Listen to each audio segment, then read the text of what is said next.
Good morning. Thank you for joining me for another 5 good minutes with the Word.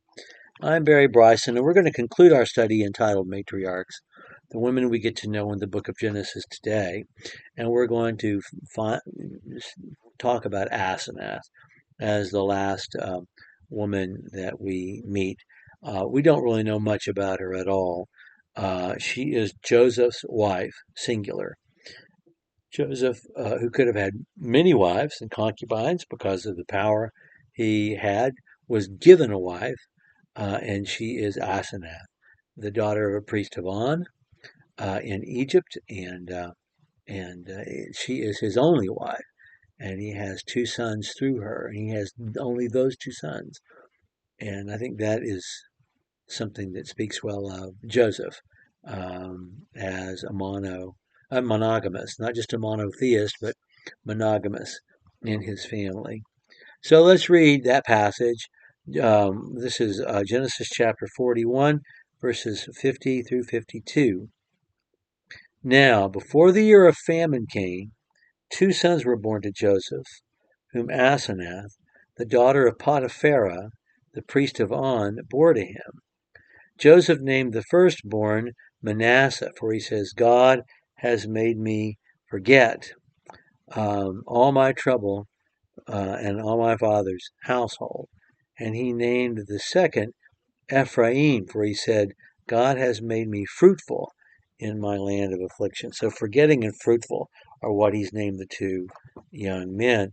Of course, these boys are born before he is reunited with his brothers, which happens a few years into the famine. By the time the famine arrives, he's already had 2 children, the only 2 children he's going to have, or at least the only 2 sons he's going to have. And his wife is Asenath, daughter of Potipharah, the priest of On. So, anyway, um, um, I wanted to talk a little bit about who she is. Now, she's fully Egyptian.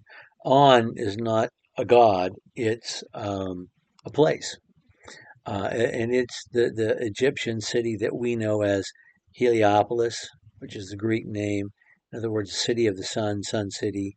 Um, and so it's very important city since, Ra is the god of the sun and perhaps the most important deity in their pantheon.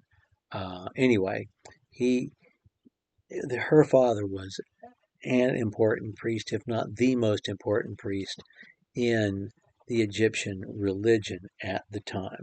On is Heliopolis, and he's the head priest at that site, which is the city dedicated to the worship of the sun. And anyway, that's who her father is. And it's significant that he's given the daughter of this holy man to be his wife. And she gives him 2 sons. And the 2 sons are named in order to say thank you to God for the way he has been able to prosper in the land of Egypt and be comforted in his memories of his home and his father's household. Now, this is the thing I wanted us to notice about her. Um, her sons are given Hebrew names. Manasseh and Ephraim are Hebrew names. They are not raised to be Egyptians or to follow the Egyptian religion. They're not. They're not. They're Joseph's sons, and their household is a Yahweh household, and they have Hebrew names, names that are given to them to say thank you to Yahweh. Her father is a priest of Heliopolis, but her husband believes in Yahweh, and that's the household they have. I think it speaks well of Asenath that that's the home they have, and we read nothing about any issue about that at all. Joseph clearly can pass as Egyptian, looks Egyptian, lives Egyptian, but he still believes in Yahweh and worships Yahweh, the one true God. And in his home, that is being practiced. And his children are not given Egyptian names, but Hebrew names. Um, and Asenath is the mother of that household, and she accepts that. If she didn't, we're not told, and I think that's important. And I wanted to mention her just a little bit before we leave. I know that's not a whole lot to go on, but I think it does speak well of her and of Joseph. We do know this.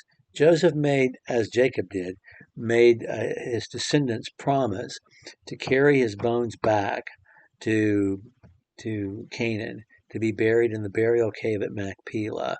Joseph and his brothers did that for his father, but Joseph demanded that as well before he died. Take my bones back home.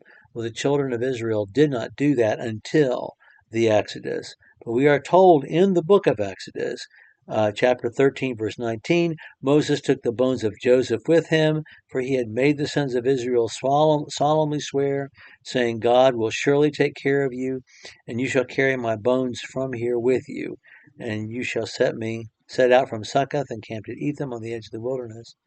And the Lord went before them in a pillar of cloud by day and a pillar of fire by night. But anyway, Joseph said, God will one day lead you back home to the promised land. When you do, you take my bones and bury me there in the cave with my forefathers. And they did.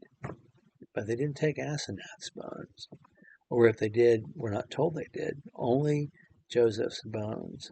So, to our knowledge, those who are buried in the cave at Machpelah, which is still there somewhere, waiting to be found, are Abraham and Sarah, Isaac and Rebekah, Leah and Jacob, and Joseph. Okay.